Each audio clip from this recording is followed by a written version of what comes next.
In this video, I am going to show you how to update firmware in Epson L3560 or L3260. First of all, you need to press the power button to turn the printer on. After that, you will need to connect to the Wi-Fi network. As I have already mentioned in the previous video, you can watch it to know how to connect to the Wi-Fi network. After that, you have to click to the settings. In settings, you have to press OK, and you can directly press to the left button and you will enter into the firmware update. That's in option number 9. You have to click OK to proceed, and you will get the option there, update.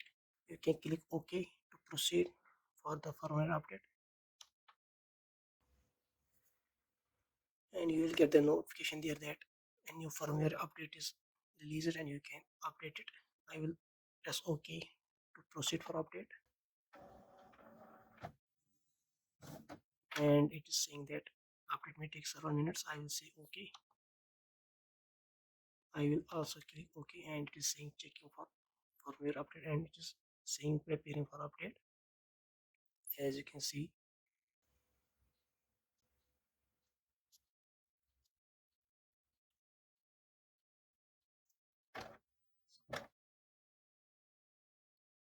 and it is updating the printer's firmware, and also giving the warning message that don't turn the printer's power off.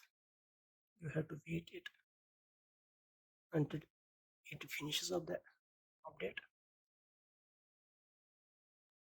As you can see, the update has been completed, and it is saying that you have latest firmware update.